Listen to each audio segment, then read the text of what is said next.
What is being alleged about the so-called vaccines is of monumental importance. What Bridgen and Malhotra have claimed ought to be the biggest story in the country, in the world, and yet anyone interested in familiarising themselves with most of what was said has to go looking for it online. Bridgen noted withdrawals of those other medical products when their safety was credibly questioned. That's the world I thought we lived in, where doubt voiced in the face of credible research leads to the pausing of a course of action and a rethink. And yet here we are with peer-reviewed research demonstrating 1 in every 100 people receiving the Pfizer jab suffers a serious reaction. And pausing it there, not because I don't want to run afoul of YouTube's wonderful, opaque, evenly applied rules as relates to medical disinformation and whatever. I'm pausing it because I want everyone to go watch it on their own in its entirety so that I'm not stealing the wisdom and the credit of Neil Oliver's words. It's a 6.5-minute bit. I saw it was tweeted by Dr. Malhotra on Twitter, which is where I saw it. Everyone should go watch it. If I made the joke that I didn't want to start off the week enraged again, but why should this week be any different than any other week? We're so far down the rabbit hole, people. We've lost the light of day, and we're just navigating based on feel at this point. How far down the rabbit hole are we, people? We're down the rabbit hole so far where when a woman says that a man can't be a lesbian under the hate speech laws of the country being Norway, which oddly resemble the hate speech laws in Canada, you could face fines and potential jail time for inciting hatred, whatever it is under the law.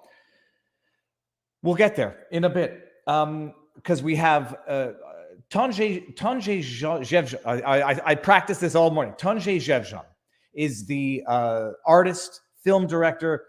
I'm reluctant to, have to identify her as a lesbian woman, but the identity aspect of this story makes it even more absurd. A lesbian activist woman, artist, film director out of Norway, and we're going to hear her story this morning. But before we get there, everyone trickles in. It's an early stream, and it's back-to-back because we were live barely 12 hours ago. While everyone trickles in, that's going to be it for my opening rant. Go watch Neil Oliver, and you'll rage for yourself. And then the question is only,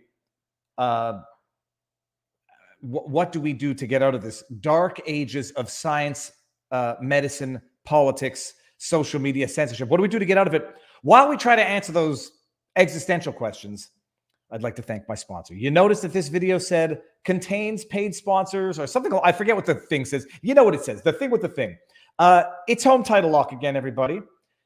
I say when the world has gone mad, at the very least, protect your biggest asset. If you're American, this doesn't work in Canada, people. But when I move to the States temporarily, for the time being, we'll see how things work out. We'll see where this all ends. But when I moved to the States, and we moved into a property, and people are telling me, Viva, it's the Wild West down here, but especially Florida. In the States, but especially Florida.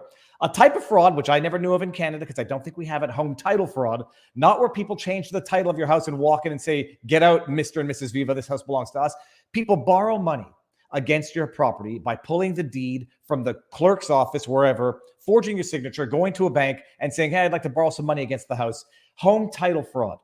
I was warned about it. I asked our insurance if it's a legit thing. They said yes. I asked if this is legit protection. It is. I spent a half an hour on the phone making sure.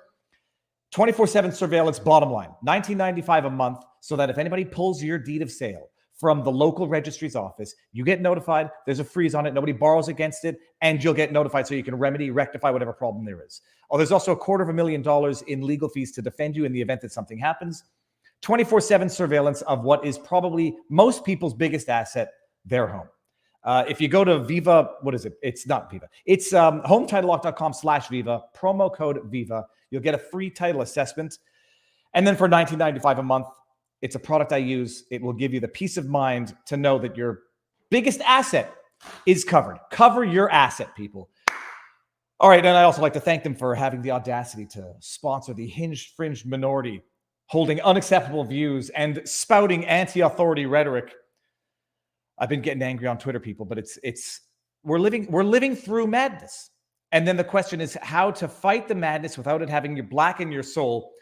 We're going to start off with having our souls a little blackened here, toasted by the madness, by hearing the story. And we're going to see if Tonje has any words of inspiration. She's definitely courageous, and you're going to see this. I've been doing my homework all weekend. So let's get this going. You know the story because we talked about it last week multiple times. The face behind the story, the woman behind the story, because people are saying it's too crazy to be true, and some people don't believe it's true. Judge for yourselves. Tonje, I'm bringing you in 3, 2, 1. Booyah. Tonje. Hello. How you doing? I'm fine, and thank you for inviting me to your show. Thank you for coming on. I mean, it's crazy because I read stories on the internet. I get a lot of them every day. People send me stuff, and I say sometimes it's too crazy to be true. This I didn't think was too crazy to be true. I just hoped it wasn't.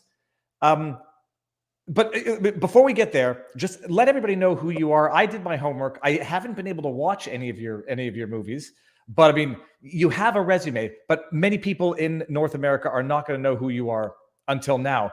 Who are you?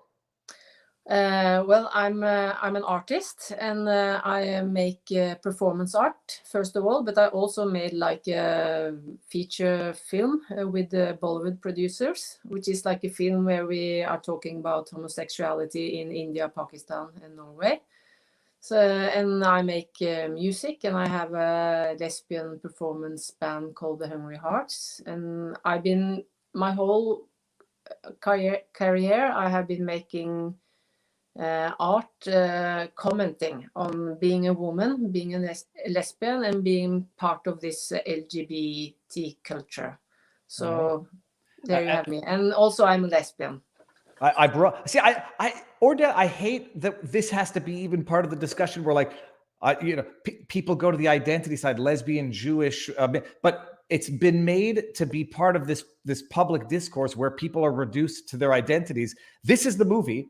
This is one of your movies, right? Don't know why 2. Life is a movement. This is the most recent film. No, I'm really I make a video art, but this is the one feature film I did. Okay. So it's like I only made one feature film. I do video art, like more like performance art. So okay, it's like, cool. But I made also this film together with the producers from India. All right, amazing. And now, you say you're a lesbian woman. Have you been an activist? Do you qualify yourself as an activist? Have you been an activist your whole life? Have you been made into an activist in modern times?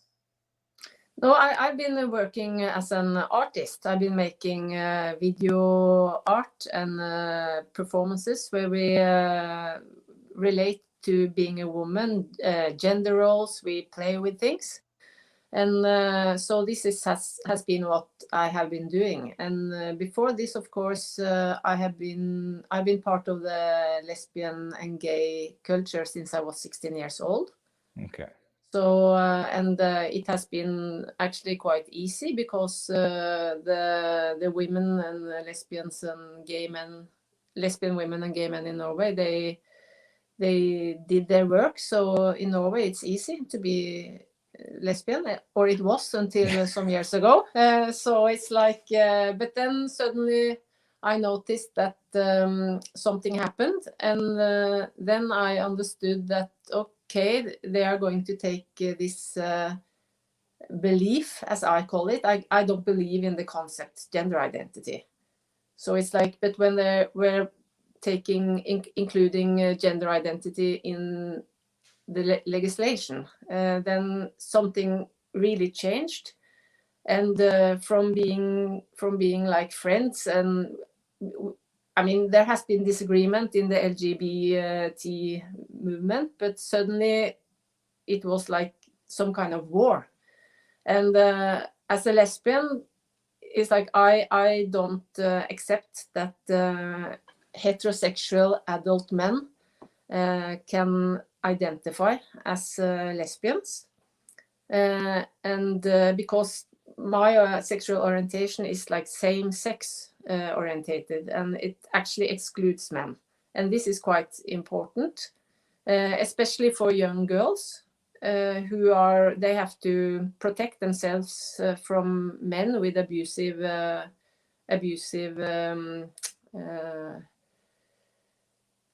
behavior. And like some of these men, heterosexual men, they are actually working in the national organizations for lesbian and gay and the whole alphabet soup.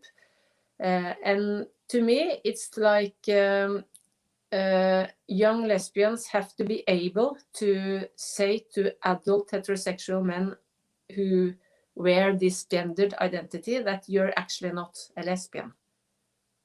So and I have seen, like, I have experienced both as an artist, a woman, and a lesbian. I have experienced this increasing culture of abuse developed and legitimized in the wake of the legislation surrounding gender identity.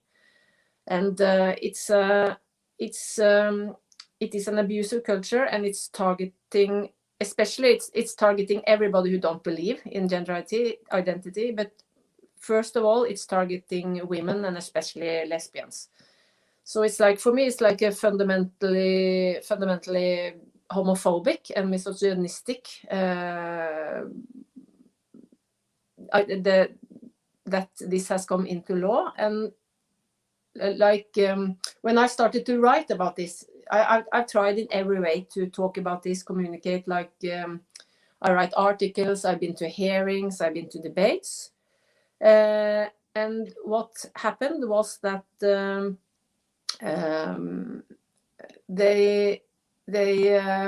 trans activists, they have framed me and all the also older lesbians as Nazis.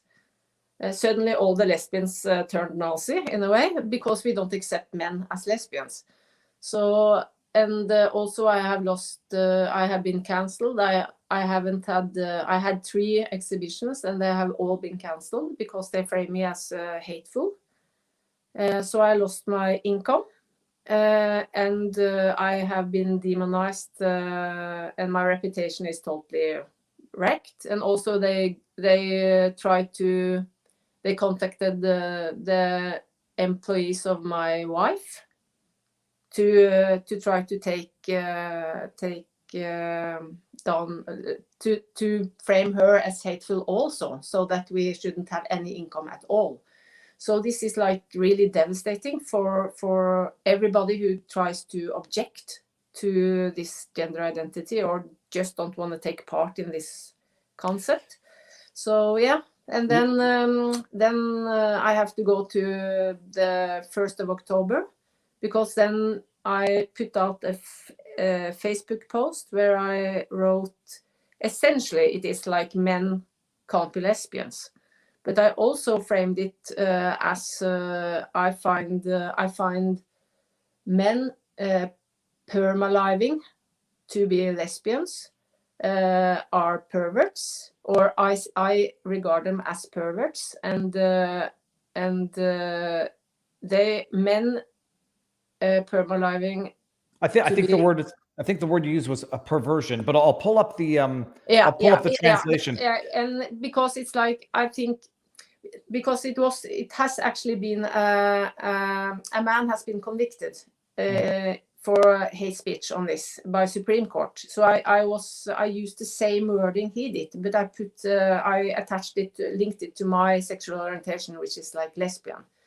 And because I find it, I think it's really important that especially women and young lesbians are allowed to point out and call out. Call out abusive behavior. So it's like, this is why I did it. Let me ask you one thing that you mentioned, which was interesting, is that you said at one point it used to be a community and you used to get along, and then at some point you discovered those who disagreed with what I call them the new members of the community wanted became enemies of the community. And so like in Canada we had the LGB I don't know LGBTQ. I don't know when T came into it. Lesbian, bi, gay, queer. And then when the trans debate came in, and I have many contacts. I don't want to say friends because I don't want to look like I'm saying I have gay friends. I have many friends, contacts who say at some point, unless we accepted this, we became the enemy. And when did that happen for you? Like at what year was it? When did the evolution happen? That it happened in 2016 when the self-ID law went into legislation.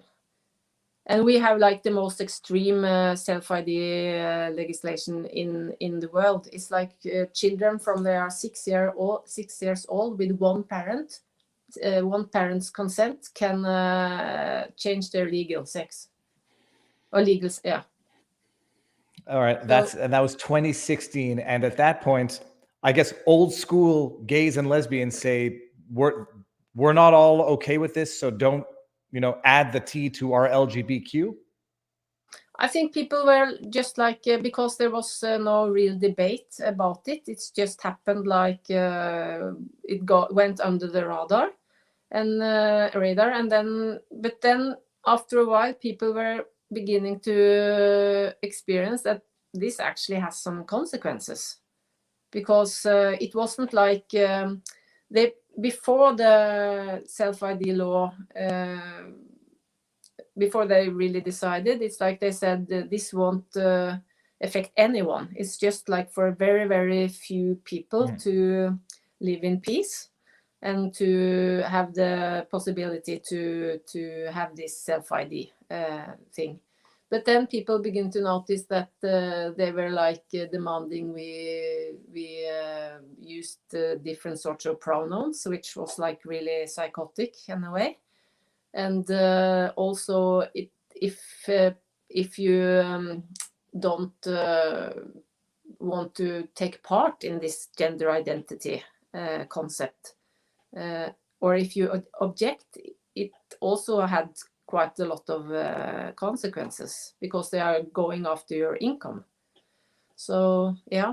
And so 2016, give or take, Yeah. the law, I was trying to find the newest version of the law, but what I found was it's this here. This will give us an idea. It started in 2012 from what I could tell, but basically section 135 of your penal code says a discriminatory or hateful expression as threatening or insulting anyone or inciting hatred or persecution of or contempt for anyone because of skin color, ethnic origin, religion, life stance, homosexuality, lifestyle orientation. And so my understanding now is they've added to that provision as of 2020, gender identity and gender expression. Is that about accurate? Yeah, in 2020 they changed it to that, and also I think they changed from homosexual orientation to sexual orientation, which could be like anything. In Canada, I'm not trying to be funny about this. It's LGBTQ2IA+, because you have trans, two-spirit, LGBTQ. I'm not sure what the other stuff stands for, and I'm not trying to be funny. Is that where it's at in Norway, or are you guys sort of ahead of us? Yeah, no, it's the same. And I'm going to ask outright, I don't know what the term is in Norwegian. In Canada and America, it's called TERF, Trans Exclusionary Radical Feminist. And they've been using this to describe lesbian women who do not believe that they have to be open-minded enough to think that they have to engage in activity with a trans male who identifies as female. Have you gotten that label in Norway?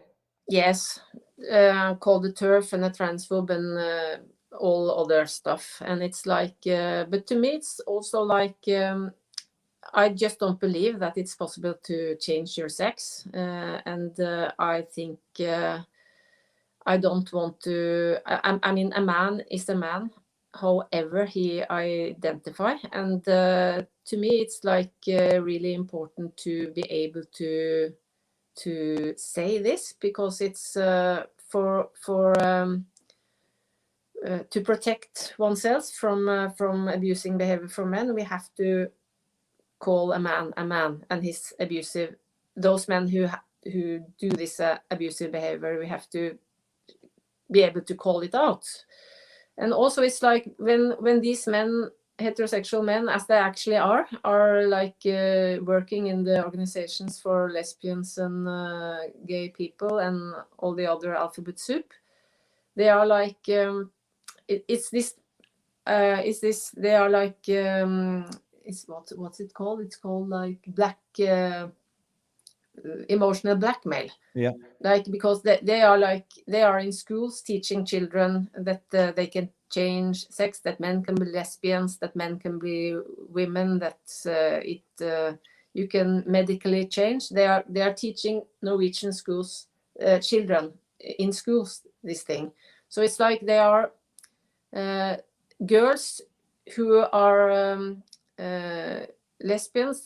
How can they understand what they really are if they are these men? They are saying that if you say men can't be lesbians, they will suffer in a way.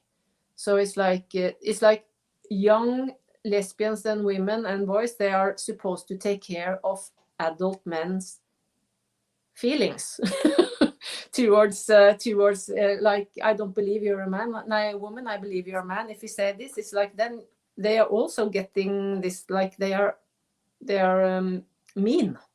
They are hurting this adult men. And I think it's something is just upside down, because when I grew up, it was like adults taught us that we should take care or protect ourselves by expressing loudly if someone were like trying to push us somewhere. So I think and it's very harmful for young people to not being able to even recognize what is happening, because they are so forced to have their awareness on adult people's identities. Let me ask you this. Now, you mentioned you're married. Yes. I'll say like legally married, common law union, or Norwegian laws, I imagine, are quite progressive in terms of same-sex marriage? Yeah, same-sex marriage. And for how long, if I may ask? 20 years. That's a long time. You have any kids? No, I don't want kids. All right. So that's one, I say one headache out of potentially out of the way, but they're a headache and a blessing, but sometimes more of a headache. You mentioned that there was another person who was convicted, a man. Yeah. I heard about someone who was recently under investigation, and apparently that investigation was closed. Do you know what happened to the man who was convicted? Did he have to pay money? Did he have to go to jail? He had to pay a fine, money, and it's like it's not. He didn't have to go to jail. Okay. Yeah, but because there were circumstances also. Like the person who accused him was his friend, actually. So, and the sentence he wrote, he immediately took it away. Okay. But for me, it's like I really want to, because I've been trying to talk about this in every possible way, and it's like these queer LGBT organizations, they are so heavily funded by the government, and there are so many people working there, and these people are attacking those few in the population who dare to speak out. So for me, it's like impossible to get and the media, Norwegian media, does not write about the issue. They only have one narrative, and they want to hold on to that. So for me, it was like when I read this conviction, I just thought, okay, I want to challenge the system, because I think this is it's not fair, and it's I have to be able to speak my mind, and use the words I have to use to protect myself. So I in a way, everything I said in the Facebook post, I really mean. I'll bring it up and huh? actually, I shouldn't have said it wasn't perversions. I think the word was sexual fetishes that you used. Yes. So it says the post on Gjevjon's Facebook page under investigation read, quote, this is a translation, so you'll tell us if it's good enough, Tonje. It's just as impossible for men to become a lesbian as it is for men to become pregnant. Men are men regardless of their sexual fetishes. So not perversion, but fetishes. That's a accurate translation, Tonje? Yeah, but it was more. I really tried to describe to like paint it up or draw like what I meant, because I think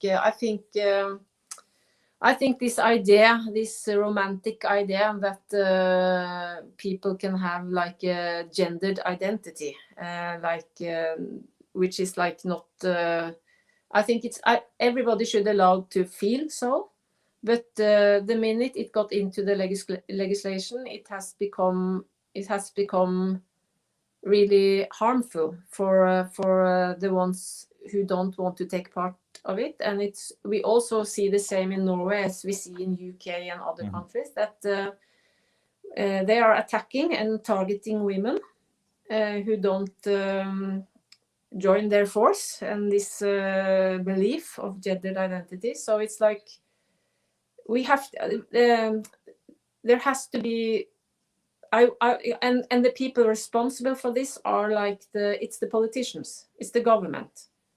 So, and they pretend that there is no problem. Like they say that to give one group rights doesn't take away other groups' rights, but that's just not true. And it's not what we in the law doesn't reflect that, and it's like wishful thinking. Well, that's it doesn't take away anybody else's right until you go to jail or get fined for saying something that someone doesn't like. By the way, the Facebook post was longer, and it's not. I don't know if I suspect it's been fully translated, but the bottom line, you didn't write this to be provocative and not mean it. It's not like, I don't want to take the Kanye West running around saying things about certain people. You were not saying it to be provocative. You're saying this because you genuinely believe it. And I guess that's a yes. Is that accurate or not? And also, yeah, I genuinely believe what I stated in the post, but I also knew that because a man has been, it has been a conviction of some of the same wording, that it would be possible that somebody would. It's a breach of Section 185, which is like hate speech. So I was expecting a letter from the police, and I got a letter from the police. So that actually, because I think it's relevant also to know who the individual is about whom you were writing this. Who is the person that you were talking about? It's not just one person. It's like I'm talking generally, and then I also put out an example, because it's a heterosexual man who works for the LGBTQI organization, and he presents himself as a lesbian, and he's a father. He's a man, and so I because I want to tell people about this. I'm sorry. Let me stop you there. He's got the individual has a child. You mean like he's a father, as in he actually has a kid? Yes. So this is an individual who has a child that he made with his body parts. He made it a very normal way, heterosexuals, men and women. And now identifies as a woman and insists on being referred to as a lesbian. Yeah, and this organization for lesbian, they have put him as an advisor. So he is like one of the men or women that and one of the men that young lesbians are going to. Do you know who Larry David is? Do you have Curb Your Enthusiasm in Norway? It's the guy who created Seinfeld, and he made a new show. Okay. And the premises of the show are always absurd. I mean, absurd. Like this would be an episode of Seinfeld if Seinfeld could make the type of comedy Yeah, today. it's perfect. Yeah. So you make this public statement. You know it's going to get you in trouble. You genuinely believe it, but are also doing it knowing that it's going to bring the trouble, and it brings the trouble. What happens? Like, how does this work? You hit send on a social media post. When do the police show up at your door? They didn't show up at my door. I got like a letter. So it's, and I think it was, I'll find the date. I think it was the 17th of November. I received a letter from the police that I was under investigation. And the ones who has like, the one, it's not an individual that is like accusing me. It's like the Norwegian Competence Center for hate crime. it's Orwellian, Tonje. It's like Orwell's ministry it of language is coming after you. Yeah. And so this happens. I've been interviewed by the police and I have signed the protocol. So now next step is like they are going to find out if they are going to prosecute or not. May I ask? Do you need a lawyer? Do you have a lawyer? If they are going to prosecute me, I will need a lawyer. Let me ask you this also, though. But did you sign something without yet having had? You signed something from the government. Do you know what you signed? Yes, I know what I signed, Okay. and for me, it's like I'm really. The consequences from this legislation with a gender identity in the legislation is really harmful, and I have experienced it, and a lot of women and also men in Norway have experienced it. And it's like I also talk to, like I have to go on this also, because when young lesbians are forced to not use what they know about sex and gender and the difference between men and women, we are creating an abusive culture.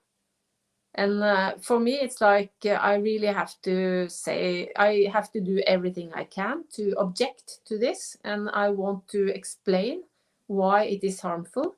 And of course, I mean, this conviction is relevant for everybody, but it's especially relevant for women and lesbians because we are like in the front line. They are going for us first. At least they are doing in Norway. So it's like, I'm ready. If they want to take me to court, I'm ready, and I will also have the. To me, it's like if I can't speak and protect myself, if I can't say what I see with my own eyes, then we'll see what happens. All right. I mean, it's incredible. People who have never heard of you, on the one hand, well, now they'll know about you, but others might hear things that, you're a bad person looking for a fight, looking to dehumanize, and now they can hear you talk for a half an hour and assess on their own. I guess, well, two questions. Are you afraid of the outcome because you're fighting a machine that might want to make an example out of you? And have you thought about leaving Norway? No, I haven't thought about leaving Norway, and I'm not really afraid of the outcome, because what is frightening is as long as this abusive culture and goes on, and nobody talks about it. They are picking one and one and taking us down. So it's like, for me, it's like it's really important to tell people that we have to be, what is dehumanizing is not to see what you know is true. And like when people in Norway, they don't dare to talk about this because they are so afraid. This is like, how is like the debate going to be when people are afraid of talking? And after a while, they are so afraid of saying or participating in the debates that they are like, they really don't care about what's happening. So what kind of society are we going for? Why do the politicians want this, and why can't we have a debate on this where different perspectives are coming up. So it's like, and for me, then there's no will to debate in Norway. So for me, it's like I really want to have the right to protect myself and to speak my mind. And this is one way to do it. And I don't want to pry too much. I'll just ask. I mean, you say you've lost contracts. Your wife, they've come after her for her job. Have they managed to strangle you financially, or are you still surviving? No, they have strangled me financially, but they couldn't take my wife. But we had to have we needed legal help there too. So it's like but I don't have an income, and nobody wants to touch me because it's attached to so much trouble. And I mean, art institutions in Norway, they are really afraid of having somebody like me and my view on this. So they are like pretending I do not exist. And you know, this year was like they called it the queer year in Norway. And you have no one like me. I'm the only, as far as I know, I'm the only lesbian artist who, like, for 20 years have been making art about being a woman and this being a lesbian, gender roles, and also this LGBT culture. We have an album called Die Forever. We have made the international lesbian anthem. I've been representing Norway abroad about these issues, and I'm not invited to. So it's like you're a nobody. I just don't exist. Mm. No, people, yeah. So, I imagine imagining in the art world, yeah. People don't want to be provocative or edgy. They now are. Art has been corrupted by politics, where it's got to be subservient. Well, you should think about, I don't know, producing some works for the general public, because I think there's a lot of people who would like to support you. So, and what's next? Yet you don't know yet if you're going to be formally charged. There's the investigation, and do you have a date for when you're going to know? No, I don't have a date. And you know, the woman you were talking about some earlier in this show, Christina Ellingsen, who was also under investigation. It took 8 months before they contacted her and said what she said. She's allowed to say what she said. So it's like, I just have to wait and see, and then I will use I'm really happy when people like you and people who have like platforms let me speak about it, because I think we need to speak about what consequences this gender identity into legislation have for individuals like me, but actually for everybody. We're I don't know if you know who Jordan Peterson is in Canada. Yes. So he raised the alarms. We had this enter our criminal code in 2016. I don't know that we've had a similar criminal case. I do know that we've had similar civil cases before the Human Rights Tribunal in British Columbia. So we'll see.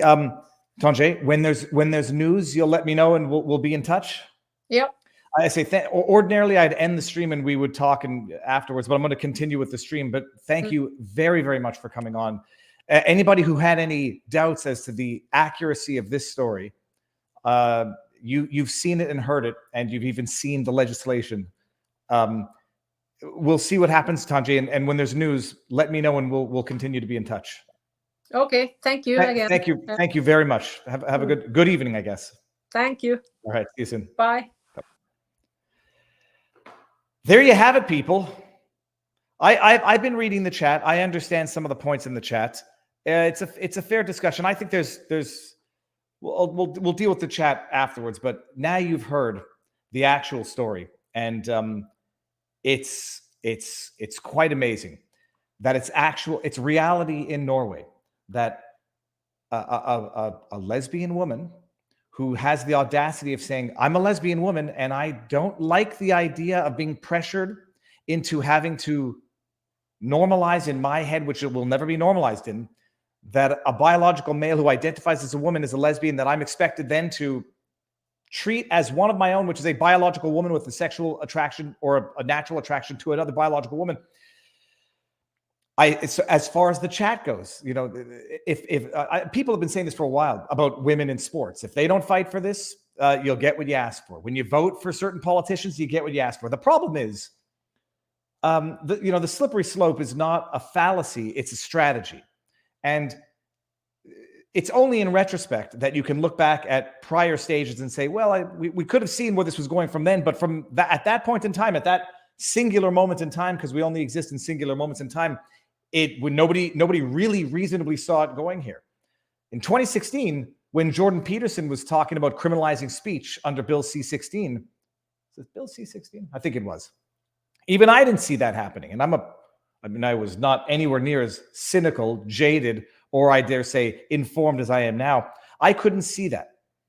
I thought, okay, fine, you'll have your occasional outliers of bad law, and you live long enough, and then you understand that bad cases make bad law, but then bad law makes bad rules, and then lo and behold, you're living under bad rules. Tonje is actually, I had never spoken to her before this. It was actually very fascinating. It's a woman who's explaining in real time. This is what it means to us.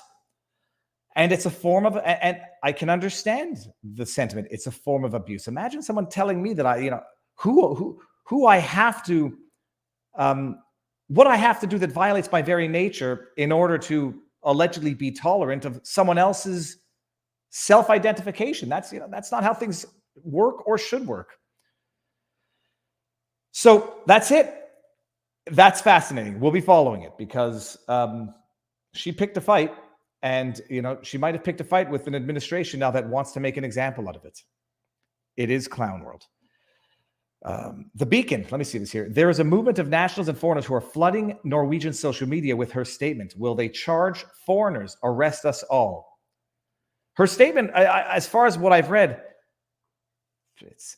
only in an upside down, bizarro clown world can there be anything criminal in that statement. And it doesn't matter. And we will see. Conviction, jail time, imminently unlikely, but who knows? Doing it deliberately. It's not like the other case that she was describing where the person took it down and apologized and still got a fine. They made him say, I love Big Brother, and he still got a fine, but a small fine. We'll see what they try to do with her. Kizzy says, I know for a fact I would have jumped on the trans train as a child. I wanted attention that I didn't get at home because my mom worked all the time. Okay, now what we're going to do is this. Now that we've had the edgy part of this stream on YouTube, and my dog just made a noise right at that exact moment, we're going to bring this over to Rumble, but I think I've forgotten that I did not put the link in the pin. Stop with the noise here. Let me put the link here. Link to Rumble. And we're going to go to Rumble and talk about some other big stuff. And if we're live at, where am I? Lost the camera. If we're live at 1 o'clock, we'll put on the January 6th hearing. Although I've got to stop, pin the message. There's the link to Rumble. Let's all start to move over there. And let's just see, is this still monetized on YouTube? I don't think we breached any wrong think rules, even by YouTube standards, talking about legislation, Orwellian legislation, and how it's being used to silence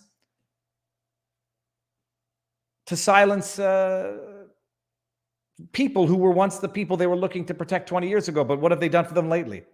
It's an amazing thing. That once upon a time, the powers that be, in order to be virtuous, tolerant, progressive, said we have to support lesbian rights.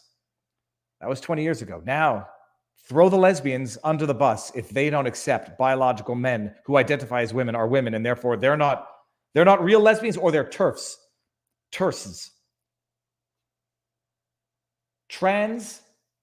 What was the word? Trans extremist radical feminist? TERFs. TERFs. They're trans extremist radical lesbians. TERLs. Let's create a new word for demonizing people. How do you rant? Well, you go to Rumble. In fact, we're going to end it right now on YouTube. Let's bring everyone over this. Interestingly enough, there's over 3,500 people. Nearly 4,000 people on Rumble, 600 on YouTube. I don't think YouTube likes this topic. Trans exclusionary. What did I say? Trans exclusionary radical feminists. Well, you're going to have trans exclusionary radical lesbians now. Radical lesbians who do not think a biological male can be a lesbian. All right, here's the link to Rumble. Let's go there. And before I go, thanks again to the sponsor, Home Title Lock. When all else fails in life, when laws are used to suppress your own very own speech, at least you can know that your house has 24/7 digital surveillance. Okay, we are ending it on YouTube, moving over to Rumble. 3, 2, 1.